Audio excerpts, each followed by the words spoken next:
జై శ్రీరామ్. ఈరోజు ఒక హై విటమిన్స్ కలిగిన కర్రీ చూపెట్టాలనుకుంటున్నాను.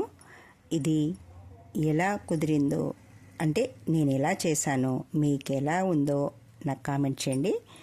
ఇది మాత్రం తింటే టేస్టీగా ఉంటుంది, విటమిన్స్ కూడా చాలా అందుతాయి. ఇప్పుడు మష్రూమ్స్ ఎక్కువగా తింటున్నారు కదా, అంటే విటమిన్స్ చాలా ఉంటాయి ఇందులో అని తినాలని పిల్లలకు కూడా పెడుతున్నారు. ఎక్కువగా పండిస్తున్నారు, అంటే ఇళ్ళల్లో ఉండే ఆడవాళ్ళు ఎక్కువగా పండించవచ్చని దాన్ని చెప్తున్నారు. ఇదిగోండి సూపర్ మార్కెట్లో నుంచి తీసుకొచ్చిన మష్రూమ్స్. వీటిని తెచ్చినప్పుడు ఇలా ఉంటాయి. వీటిని వేడి నీళ్ళు పెట్టి అందులో వేసి శుభ్రంగా కడుక్కోవాలి. ఓకేనా? వీటిని శుభ్రంగా కడిగిన తర్వాత మనం చిన్న చిన్న ముక్కలుగా, అంటే మీకు ఎలా చిన్నగా ముక్కలు కట్ చేసుకుంటే మనకు తినడానికి బాగుంటాయి. ఓకేనా? వీటిని వేడి నీళ్ళల్లో మంచిగా వేసి శుభ్రంగా కడుక్కొని ముక్కలు తరిగి పక్కన పెట్టుకున్నాను. వీటికి సరిపడా ఒక 5-6 టమాటాలు, అంటే సైజు పెద్దగా చిన్నగా చూసుకొని మీకు సరిపడేంత తీసుకోండి. ఓకేనా?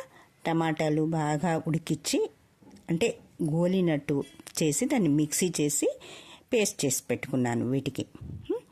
ఓకే.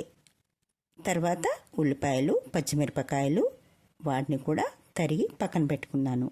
ఇప్పుడు స్టవ్ మీద కడాయి పెట్టి నూనె వేడెక్కిన తర్వాత జీలకర్ర, ఆవాలు, పోపు దినుసులు. ఓకేనా? మీకు పోపు దినుసులు ఎలా ఇష్టం ఉంటే అలా వేసుకోండి. నేను మాత్రం జీలకర్ర, ఆవాలు, కసూరి మెంతి, అది తెలుసు కదా, మనకు మార్కెట్లో దొరుకుతుంది. కసూరి మెంతి దీంట్లో మంచి టేస్ట్ వస్తుంది, సువాసన వస్తుంది, అందుకని. ఓకేనా?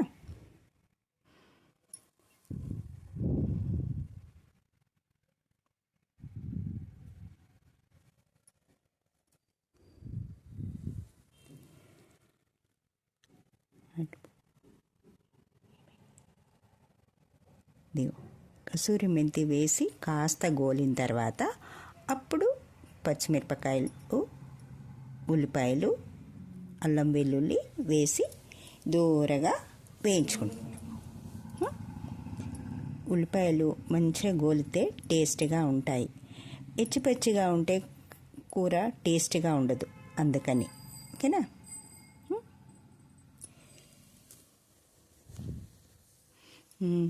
అందరూ ఏం చేస్తున్నారు?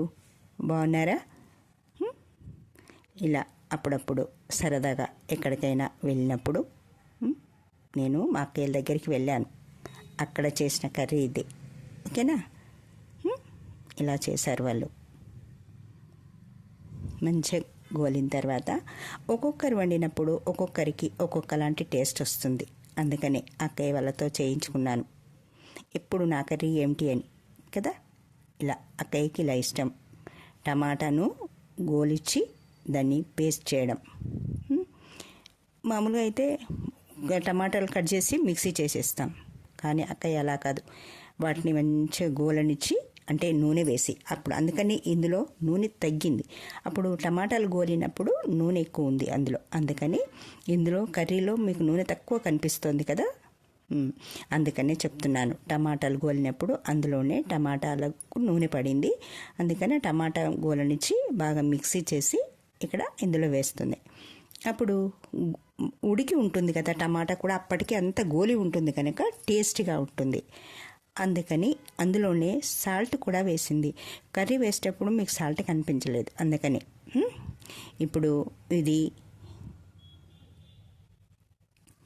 ఇప్పుడు ఇలా కారం, సాల్టు, మీకు కావలసింది పసుపు అన్నీ వేసేసి మంచిగా కలిపి మూత పెట్టేయండి.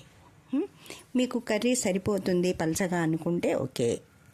చపాతీలోకి అయితే ఇలా గట్టిగా ఉంటే సరిపోతుంది, అన్నంలోకి అయితే కొంచెం నీళ్లు పోసి పలచగా చేసుకోండి, బాగుంటుంది. ఇప్పుడు ఇది ఒక 5 నిమిషాలు కూడా ఉడకనివ్వాలి కనుక ఇంకా సిన్ని నీళ్లు పోసి ఉడకనిస్తున్నాను. ఓకేనా? ఇప్పుడు ఇది కర్రీ రెడీ అయిపోయింది తినడానికి. ఉడికిపోయింది కదా, దగ్గర పడింది అంటే చాలు. ఎక్కువసేపు ఉడకాల్సిన అవసరం లేదు. ఈజీగానే ఉడికిపోతుంది, టేస్ట్గా ఉంటుంది, విటమిన్స్ కూడా ఫుల్గా ఉంటాయి. ఓకే ఫ్రెండ్స్, మీరు చేసుకొని మీకెలా ఉందో, మీకెలా కుదిరిందో నాకు కామెంట్ చేయండి. నా వీడియో చూస్తున్నందుకు thank you, thank you, thank you. ఎప్పుడు నన్ను ఆదరిస్తున్నందుకు థ్యాంక్ యూ. నా వీడియోలు చూస్తున్నందుకు థ్యాంక్ యూ. నా ఛానల్ సబ్స్క్రైబ్ చేసుకున్నందుకు థ్యాంక్ యూ. ఓకే ఫ్రెండ్స్, మళ్ళీ కలుద్దాం.